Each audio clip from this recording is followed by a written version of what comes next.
నమస్తే అందరికీ.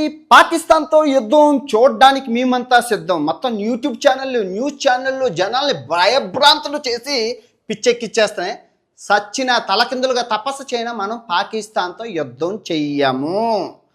ప్రపంచ జియో పాలిటిక్స్ని చూసి ప్రపంచ దేశాలన్నీ తిరిగి ప్రపంచ దేశాల రాజకీయం తెలిసినోడుగా భారతదేశం చచ్చినా చెయ్యదు. ఈ వీడియో చూశాక ఒక గొప్ప వీడియో చూసామని చెప్పి మీరు చాలా హ్యాపీగా ఫీల్ అవుతారు. ఫస్ట్ లైక్ చేయండి. వీడియోకి పూర్తిగా ఎక్స్ప్లెనేషన్ చేస్తాను. మనం ఎందుకు పాకిస్తాన్తో యుద్ధం చేయకూడదో పిన్ టు పిన్ మాట్లాడుకుందాం. చాలా బాగుంటుంది. ఇప్పుడు నేను చెప్పేది జాగ్రత్తగా వినండి. ప్రతి అక్షరం విలువైనది. మీకు ఎగ్జామ్స్లో కూడా ఉపయోగపడుతుంది. చాలా బాగుంటుంది. ఇది ప్రపంచ దేశాల డబ్బు. అమెరికా దగ్గర $27 ట్రిలియన్ డబ్బు ఉంది. ఓకే. తర్వాత చైనా విషయానికి వస్తే 17 ట్రిలియన్ అంటే వీళ్ళ ఆస్తి. ఇంకా తర్వాత జపాన్ చూసుకుంటే $4 ట్రిలియన్, తర్వాత జర్మనీ చూసుకుంటే $4 ట్రిలియన్, తర్వాత 5వ స్థానంలో మన ఇండియా ఉంది, $3 ట్రిలియన్. సో మనం 3వ స్థానానికి ఎగబాకుతున్నాం. అంటే జపాన్ ఓవర్టాక్ చేసి చైనాకి కిందన రాబోతున్నాం 3. సో చాలా మంచి విషయం అది వస్తే. కానీ అది రానివ్వకుండా ప్రపంచ దేశాలన్నీ అడ్డుకుంటున్నాయి. ఓకే, ఇప్పుడు ఈ జీడిపి ఎదుగుదల చూద్దాం. ఎదుగుదల అంటే ఏది ఎదుగుతుంది ప్రపంచంలో? అమెరికా ఎదుగుదల అంటే ఈ 27 నుంచి 30 ఎదిగే క్రమం చెప్తున్నాను. అంటే ఇక ఆస్తి పెంచుకునేవి ఏమైనా ఉందా? ఓకే, అమెరికాకి 1% ఉంది. లేదు, ఎదుగుదల ఏం లేదు. అంటే అన్నీ అయిపోయి డెవలప్ అయిపోయింది. అక్కడ ఇంకేం చేయడానికి ఏం లేదు. తర్వాత చైనా విషయానికి వస్తే చాలా ఉంది, 4. అదే అమెరికా భయం, 4% ఉంది. ఇంకొన్ని రోజుల్లో అమెరికాకి ఈక్వల్గా వచ్చేస్తుంది. తర్వాత జపాన్ చూసుకుంటే 0, ఏం లేదు, ఎదుగుదల ఏం లేదు. తర్వాత జర్మనీ చూసుకుంటే 0, ఎదుగుదల ఏం లేదు. తర్వాత ఇండియా చూసుకుంటే 7. ఇది ప్రపంచ దేశాల భయం. 7 fastest growing country in the world అని చెప్పి గూగుల్లో కొట్టండి. ఆన్సర్ చూడండి, ఏముంది? భారతదేశం. గర్వించదగ్గ విషయమేనా? ఎదుగుదల ఎవరైనా మనిషి ఎదిగితే ఆనందపడాలి. అలాంటి మన దేశం ఎదుగుతుందంటే మనం ఆనందపడాలా లేదా? మరి ఆనందపడకుండా యుద్ధం చెయ్యు, బాంబులు వేయు అని చెప్పి ప్రపంచ దేశాలు చెప్పడం, మనం దానికి పాకిస్తాన్తో యుద్ధం చూడడానికి మేమంతా సిద్ధం. యుద్ధం అంటే ఏమనుకున్నారా?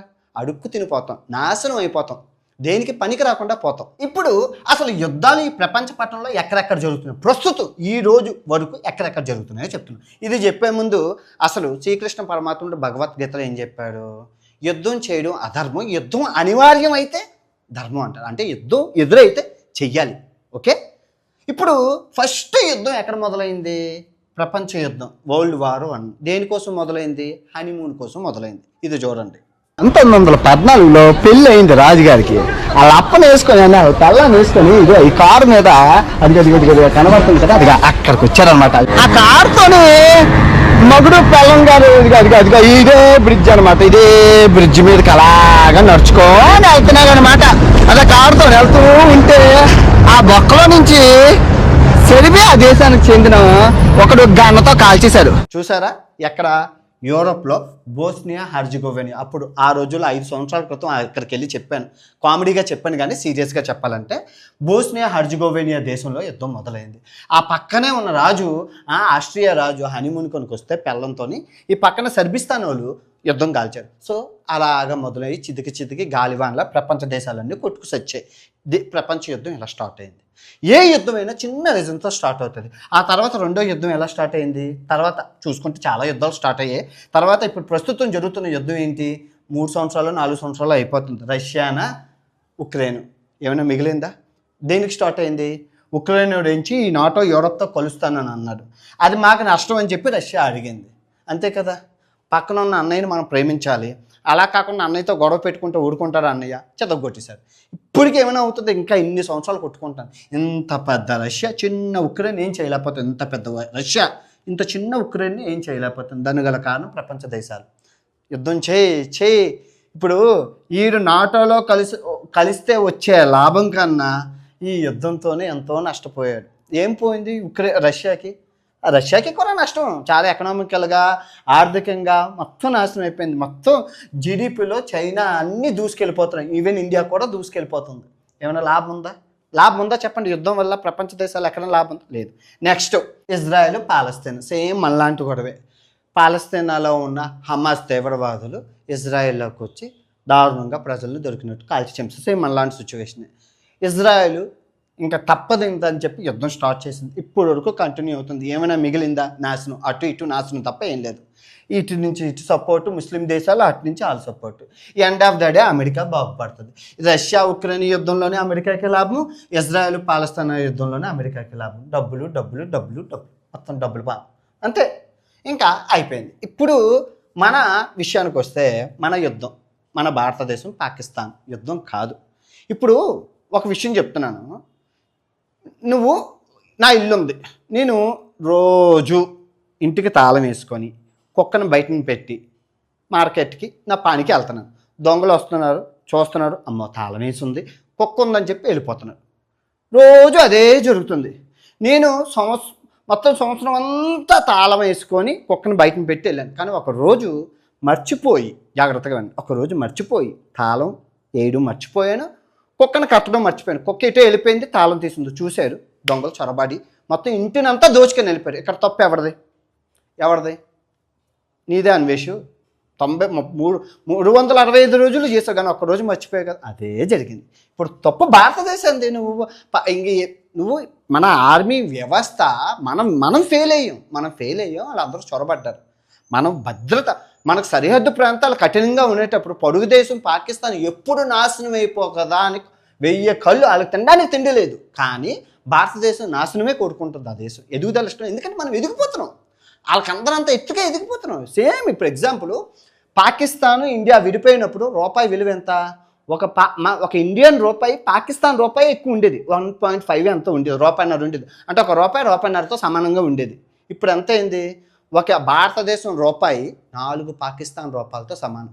అదే ఇండియాలో నువ్వు ఒక యాపిల్ పండు 10 రూపాయలకు కొనుక్కుంటే అదే యాపిల్ పండు పాకిస్తాన్లో నీకు 40 రూపాయలకు అమ్ముతున్నారు.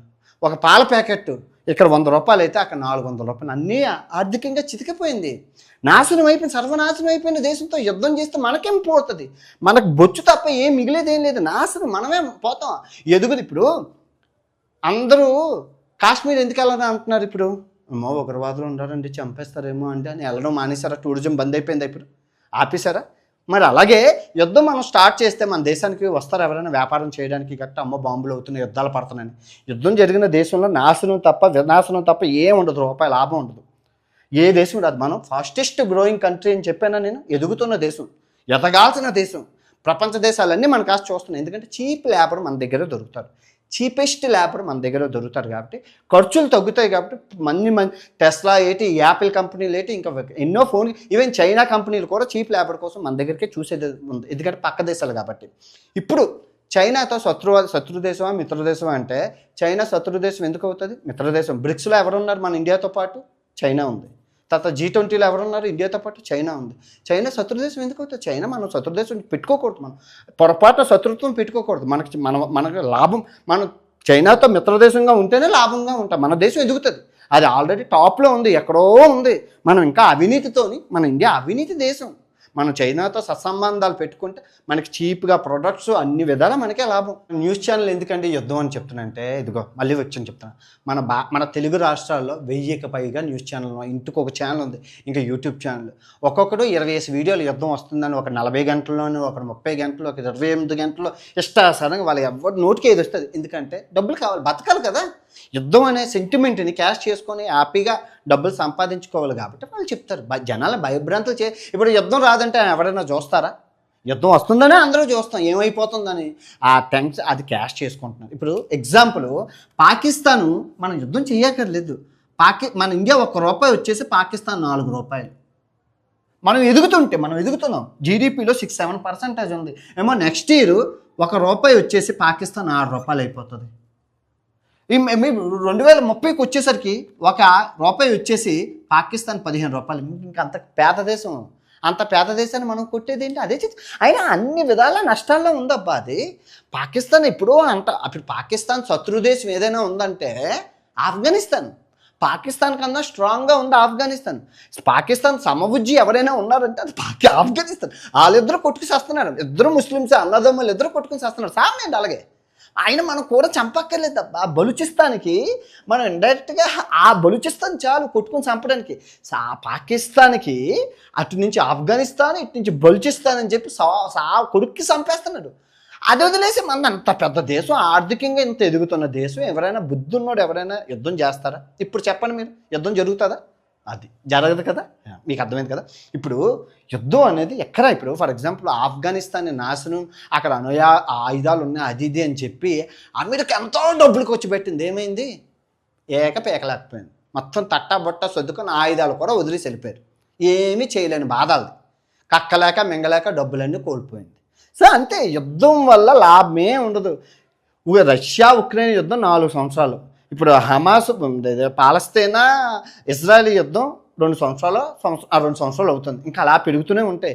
ఇంకేది మనం స్టార్ట్ చేస్తే భారతదేశానికే సపోర్ట్ ఎక్కువ ఉంది. అమెరికాకి ఏంటంటే ఆయుధాలు అమ్ముకుందామని America support, Russia support, France support, Israel support, ఇంకా మిత్ర దేశాలు ఎన్నో సపోర్ట్ చేస్తాయి. ఇంకా పాకిస్తాన్కి చేస్తే గీస్తే చైనా కొంచెం, ఇంకా అన్నయ్య ఆ టర్కీ ఆడికి తెలిసి ఈ దరిద్రుడు మమ్మల్ని వదిలి. ఇప్పుడు ఆ చైనా టర్కీ మంచి బంధంతో ఉంది. దానికి గల కారణం ముస్లిం దేశాలు, కొంచెం సంబంధాలు. ఇంకా చైనాకి ఏంటంటే వ్యాపార పరంగా ఇండియాని దెబ్బతీయడానికి. అది ఏదైనా జియో పాలిటిక్స్ అలాగే ఉంటాయి అబ్బా. శత్రువుడికి మిత్రుడు అన్నట్లు వ్యాపారం.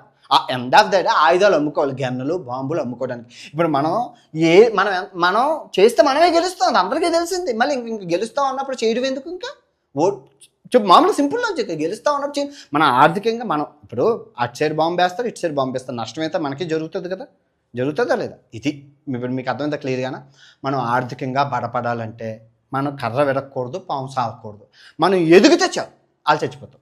మనం ఇప్పటికే ఏడుపు నిమ్మకాయలు, ఇన్ని నిమ్మకాయలు ఇండియా చుట్టూ పెట్టాలిరా బాబు, దిష్టి తగలకుండా. పాకిస్తాన్లో ఏడుపు అది కాదు, మామూలు విషయం కాదు. అన్ని విధాలా విడిపోయిన కాడి నుంచి వాళ్ళు ఎదిగిపోతున్నారు. అండ్ ఈ బీజేపీ గవర్నమెంట్ ఏదైతే ఉందో ప్రపంచ దేశాల్లో మోడీ నాయకత్వం, హవా, ఆ టీవీ, ఆ పెద్ద ఇండియా, అది చూసి ఇప్పుడు మన మోడీ గారు పెద్దన్నలా మన భారతదేశం అందరికీ సమాజం మంచి న్యాయం చెప్పే స్టేజ్లో ఉన్నాం.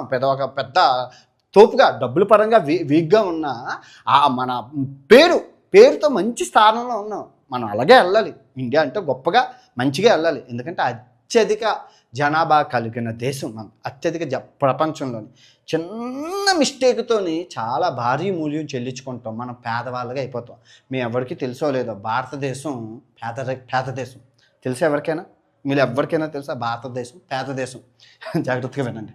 ఇన్ని దేశాలు 197 దేశాల్లో భారతదేశం 68వ స్థానంలో ఉంది. 138 దేశాలు భారతదేశం కన్నా ముందు ఉన్నాయి. డబ్బు దేశం అంటే ఇవన్నీ జీడిపిలు లెక్కన పెట్టండి. అండ్ మన ఊర్లో డబ్బున్నోడు పేదోడు అని ఉంటారా? సో ఈ ప్రపంచ పటం అని ఒక ఊరు అనుకుంటే భారతదేశం అనే పెద్ద మనిషి పేద దేశం, జనాభా పరంగా అన్నిట్ల పరంగా. డబ్బున్న దేశాలు ఈ చిన్న ఆఫ్రికా దేశాల కన్నా మనకన్నా ధనిక దేశాలుగానే ఉన్నాయి. ప్రపంచంలో చాలా దేశాలు మనకన్నా ధనిక దేశాల లిస్టులో ఉన్నాయి. మనకన్నా ముందు 138 దేశాలు ముందు ఉన్నాయి. డబ్బున్న దేశాలు అన్ని పక్కన పెట్టండి. మీకు అర్థం, భారతదేశం పేదరిక దేశం. ఎందుకంటే అత్యధిక జనాభా వల్ల మనం పేదరికంలో కూరుకుపోయాం. ఓకే, ఇప్పుడు మీకు అర్థమైందని అనుకుంటున్నాను. ఈ వీడియో ఎంతటితో సమాప్తం. మరో మంచి దేశంతో కలుగుతాం. భారతదేశం ఎలాగే ఎదగాలి, ఇంకా పైకి వెళ్ళాలి. ఓకే, జై హింద్.